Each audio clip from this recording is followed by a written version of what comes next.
Welcome to Wavescan, the international DX program from Adventist World Radio. Researched and written in Indianapolis by Dr. Adrian Peterson and produced in the studios of WRMI Shortwave in Miami. I'm Jeff White. Today on Wavescan, tribute to Shortwave WYFR Part 5, the Parade of New Call Signs. More information from the High Frequency Coordination Conference in Slovakia and our Philippine DX report.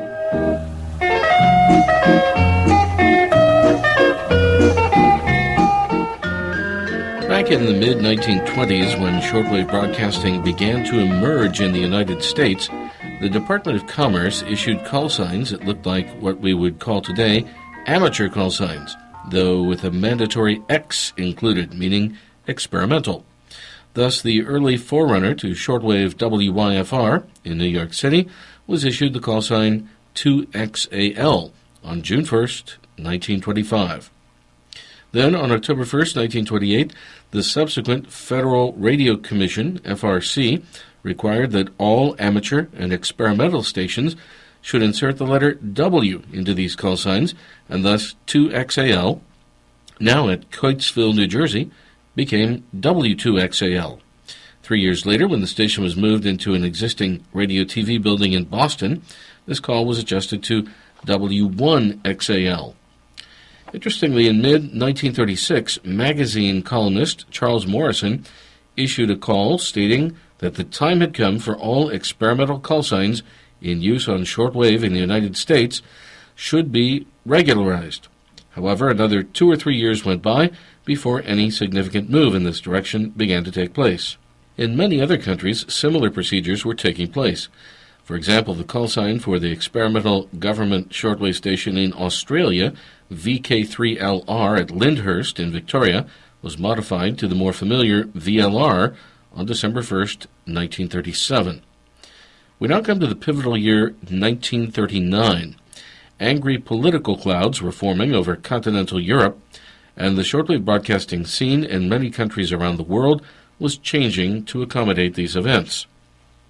On May 23, 1939, the radio broadcasting scene was now supervised by the Federal Communications Commission, FCC, and they issued a mandate requiring that the usage of all experimental shortwave call signs in the United States should be terminated, and that new four-letter call signs should be adopted.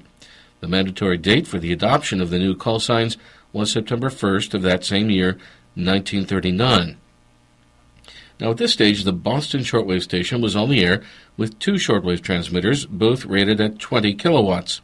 These two units were licensed as W1XAL and W1XAR. The call sign W1XAL identified the original transmitter that was moved into Boston some 8 years earlier, and the new call, W1XAR, identified a new transmitter still under installation. The final letter R would seem to indicate, shall we say, the W1XAL call modified to W1XAR, with the R standing for radio. The owner of this international radio broadcasting station in Boston was Walter S. Lemon, and he decided that the call signs for his two transmitters should honor his name. Hence, W1XAL became WSLA, standing for Walter S. Lemon, the first transmitter as transmitter A, and W1XAR became WSLR, standing for Walter S. Lemon, the second transmitter with R for radio. The official date for the introduction of these two new call signs was August 1st, 1939. However, the board members associated with this shortwave radio station considered that the adoption of the two call signs that identified the owner of the station would be detrimental to its future operation, and they recommended that new call signs should be adopted that identified its university connection rather than the personal connection. Hence it was that two new call signs were chosen, and these were the more familiar WRUL and WRUW, indicating World Radio University Listeners and World Radio University Worldwide. Thus, W1XAL, or WSLA, became WRUL, and W1XAR, WSLR, became WRUW. The date for the change from WSLA, WSLR to WRUL, WRUW was set as September 7th, 1939. Though one radio listener heard the new WRUW call over transmitter WSLR at Hatherley Beach during the evening of the previous day, September 6th. It can be remembered that all of the other experimental shortwave call signs in use in the United States were modified around the same era. For example, the General Electric shortwave station, W6XBE, in San Francisco, California, became KGEI. The Westinghouse shortwave station, W8XK, in Pittsburgh, Pennsylvania, became WPIT. And the Crosley shortwave station, W8XAL, in Cincinnati, Ohio, became WLWO. And so the story continues. When we take the next look at the early forerunners of the mighty shortwave station WYFR, it'll be under the title Tribute to Shortwave WYFR, The Early Years at Hatherley Beach. You're listening to Wavescan from Adventist World Radio. Send your comments and reception reports to Wavescan, Box 29235, Indianapolis, Indiana, 46229 in the United States. That's Wavescan, Box 29235, Indianapolis, Indiana, 46229 in the USA. Or you can email us at wavescan@awr.org. Our email once again, wavescan@awr.org.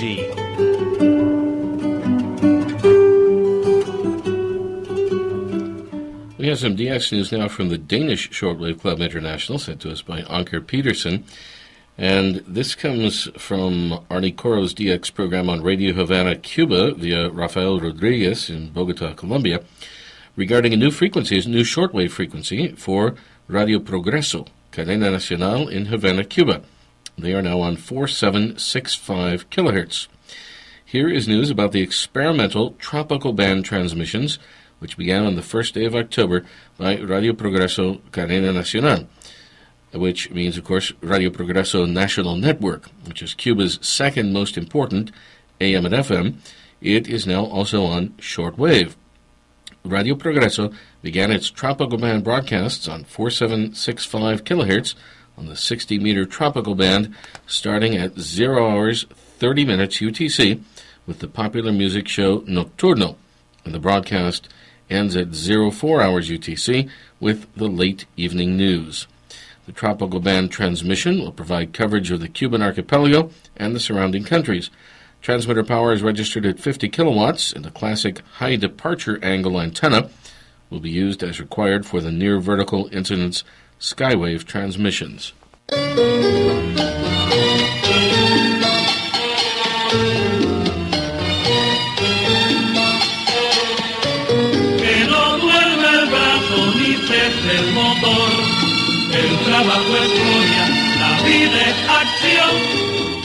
Radio Progreso, Cadena Nacional. La onda de la alegría. Transmitiendo desde La Habana, Cuba. Primer territorio libre en América. Jamás nuestra tierra tuvo tanto amor, ni tan bello fruto salió del sudor.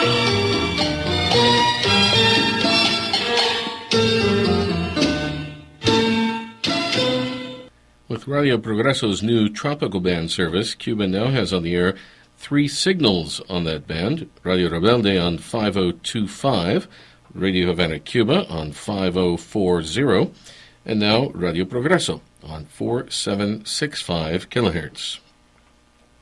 Now from Poland.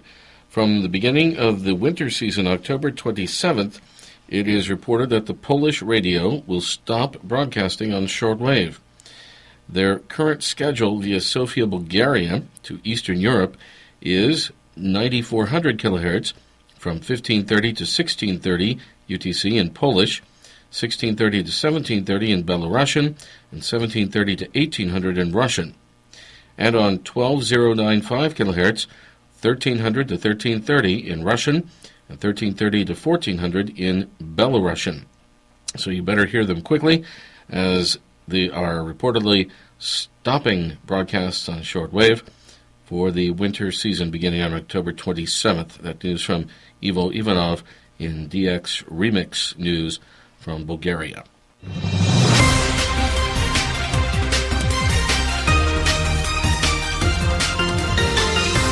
Polskie Radio dla zagranicy. Polish Radio External Service. In recent editions of Wavescan, we spoke with Jerry Plummer of WWCR about the High Frequency Coordination Conference, or HFCC, that took place at the end of August in Bratislava, Slovakia. Today we're going to tell you a bit more about the meeting, which is very important in the context of international shortwave broadcasting. Hello, my name is Gary Stanley. I'm from UK, working for Babcock. We just had the conference for the B13 schedule in Bratislava, and everything was wonderful. We really enjoyed it. All the organisation was perfect. The National Association of Shortwave Broadcasters, NASB, organized the B13 conference of the HFCC in cooperation with Radio and Television Slovakia and its international service, Radio Slovakia International.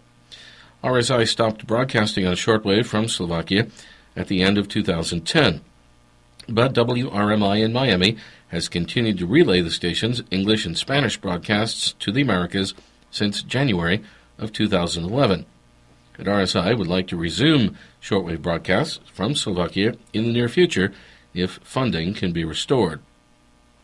The conference took place at the Sheraton Bratislava Hotel, an impressive new facility located right next to the modern Eurovea shopping mall, a short walk from Bratislava's Old Town district. The Eurovea complex includes a pleasant river walk along the Danube River, a series of open-air restaurants that are very popular with locals and tourists alike, and open-air stages with free shows by musicians and other performers.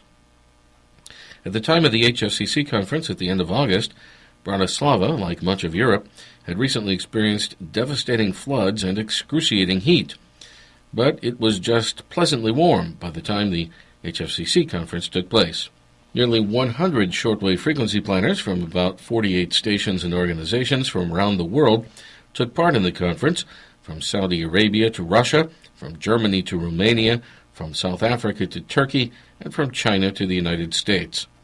There were 4 representatives from the U.S. International Broadcasting Bureau, which returned to the HFCC after not having been able to attend the last meeting in Tunisia due to U.S. government restrictions. The U.S. FCC private broadcasting delegation consisted of 8 persons from the FCC itself, WWCR, KTWR, KNLS, WRMI, and Continental Electronics, which manufactures shortwave transmitters at its plant in Dallas, Texas. NASB member Adventist World Radio had its own delegation, which represents KSDA in Guam. The conference got underway on Monday, August 26th, with the opening plenary.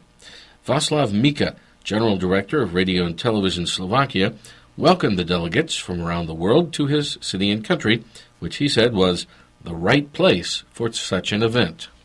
As a Director General of Radio and Television Slovakia, I am pleased to welcome to Bratislava almost 100 participants coming from around the world.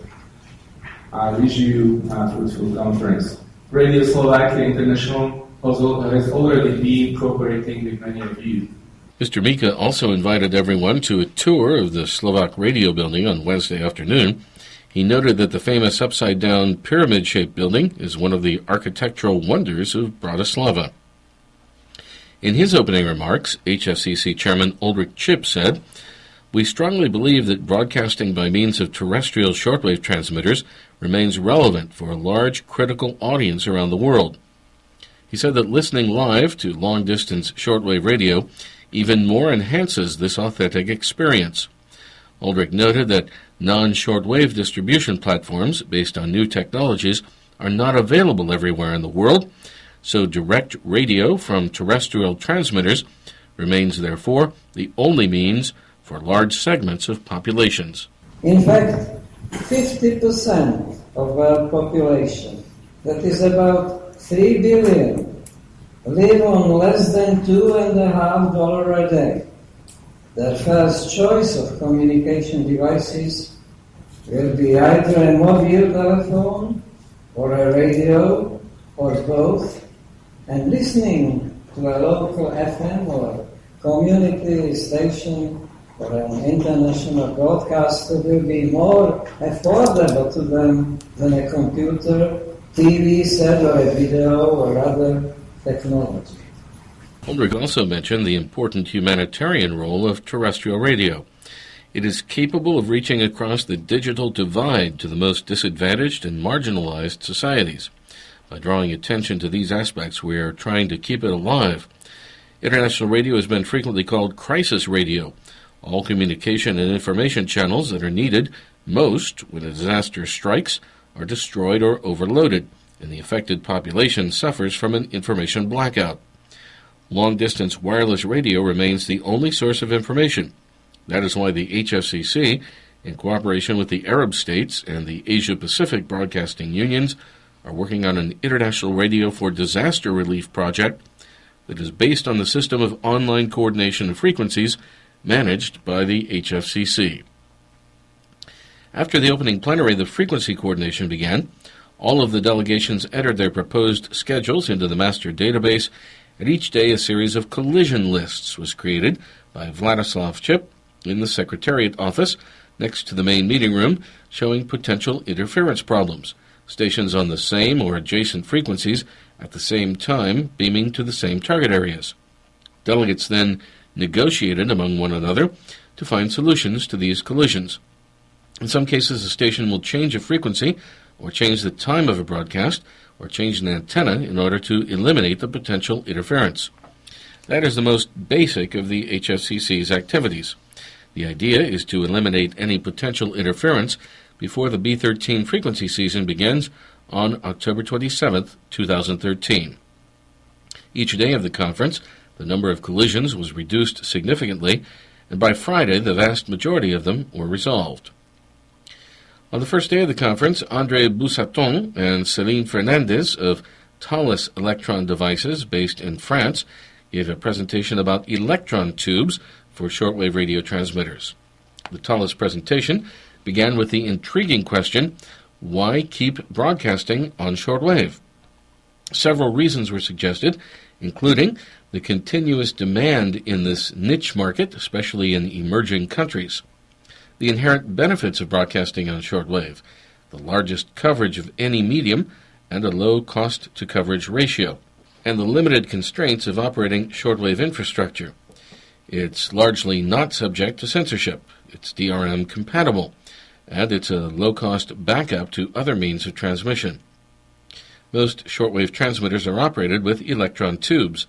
Thales itself has manufactured electron tubes used for over 320 million hours of radio broadcasting around the world since the 1960s. Aquí, Radio Eslovaquia Internacional.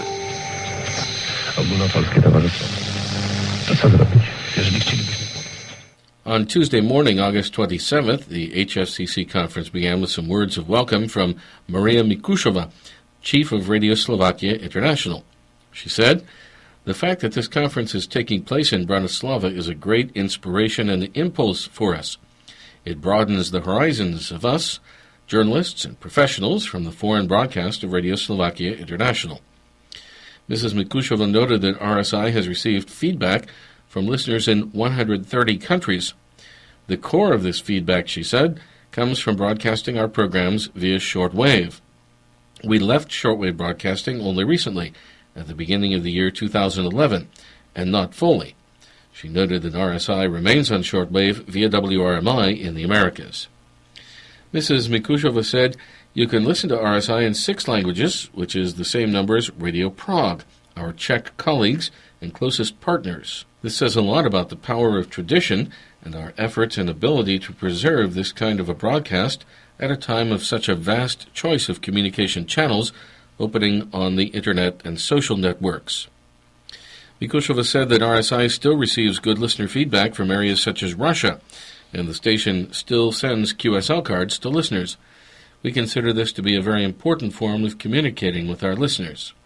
She continued, "Your conference makes us feel that we are still part of the world network of shortwavers.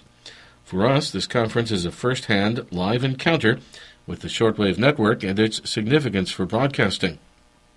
But at the same time, it unveils what strategies of radio broadcasting and shortwave transmission are out there in the modern world.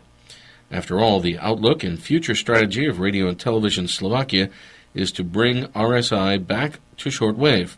Although this issue has not been resolved yet, it shows just how important the HFCC conference in Bratislava is and why we, RSI, are so very interested in it.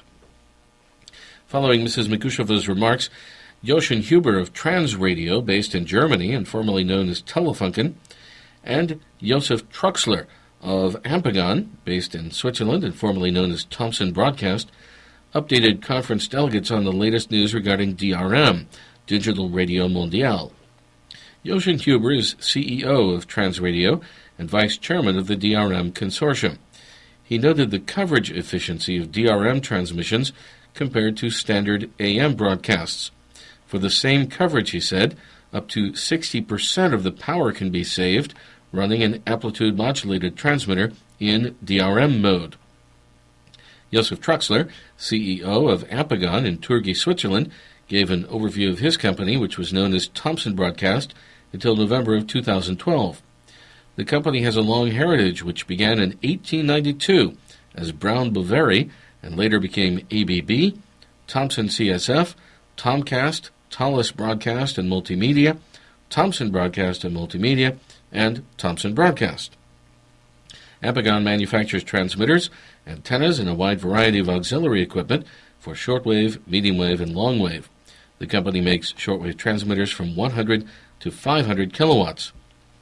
Josef Truxler suggested that we may be seeing a revival of shortwave broadcasting based on an overview of recent Ampagon projects since 2012, including 3 250-kilowatt shortwave transmitters and a rotatable antenna near Abuja, Nigeria, a 100-kilowatt shortwave transmitter near Tashkent, Uzbekistan, a 250-kilowatt shortwave transmitter and a rotatable antenna near Dhaka, Bangladesh, 4 250-kilowatt shortwave transmitters for Japan, 10 300-kilowatt shortwave transmitters, and 12 antennas for Taiwan, 2 100-kilowatt shortwave transmitters for All India Radio, and other possible projects for Saudi Arabia and Algeria. Joseph also gave an overview of DRM to FM rebroadcasting, a process by which programs are transmitted in DRM mode via shortwave to FM radio stations for local rebroadcasting on FM. He noted that at this moment, Radio New Zealand International is broadcasting 20 hours per day in DRM to the Pacific Islands, servicing 10 islands with a 100-kilowatt shortwave DRM transmitter in New Zealand. Local FM stations on the various islands rebroadcast the DRM signal.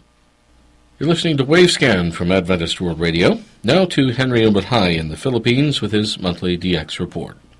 Hello everyone, to our dear shortwave listeners. Good evening, good morning. Wherever you're welcome to the October 13th edition of the Philippine DX News. This is report number 80. I'm Henry Marinentique, Central Philippines. Glad to be back and thank you for listening. First, let me thank our DXR friends for sending the reception reports and for keeping in touch. Mr. Nobuya Kato in Kanagawa, Japan, Mr.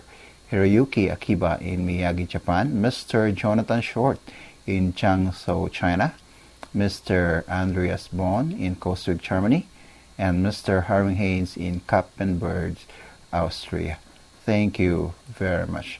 Reception lags for September 2013. September 1, China Radio International on 11/955 in Filipino, Prime Beijing at 12:16 UTC, SIO 555. September 1, Radio Thailand World Service on 9390 in English, Pram Odantani at 12:40 UTC, SIO 443. September 3, World Harvest Radio T8WH on 9930 in English, Pram Palau at 12:35 UTC, SIO 444. September 8, Adventist World Radio on 15335 in English, Pram Noen, Germany at 15:30 UTC, SIO 444. September 8, Voice of Islamic Republic of Iran Broadcasting, IRB on 13780 in English from Kamalabad at 1530 UTC, SIO 444. September 8, Adventist World Radio on 15360 in English from Guam at 1600 UTC, SIO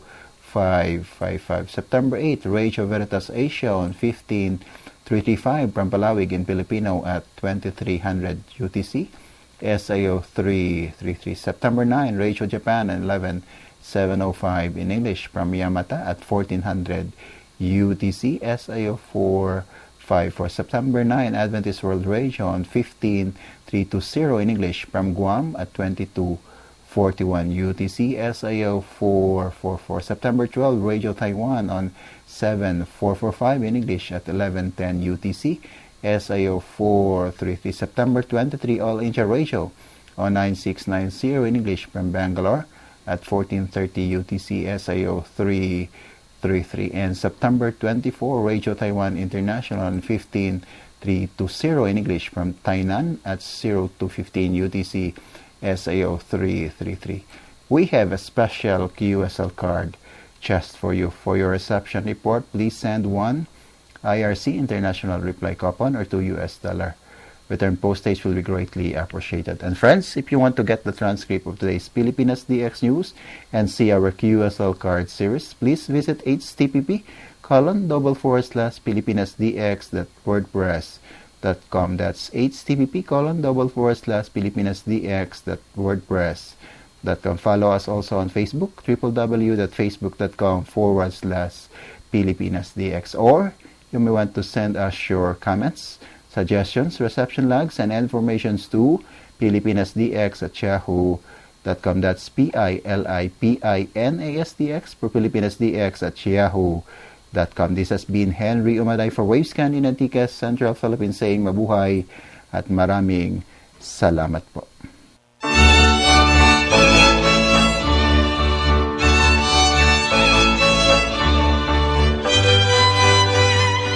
We end Wavescan with some music from Slovakia. Thanks for listening to Wavescan, the international DX program from Adventist World Radio, researched and written in Indianapolis by Adrian Peterson. Next week, 100 Years of Wireless and Radio in Bulgaria, Part 9, Shortwave QSL Cards, European Perspective, and our Bangladesh DX Report.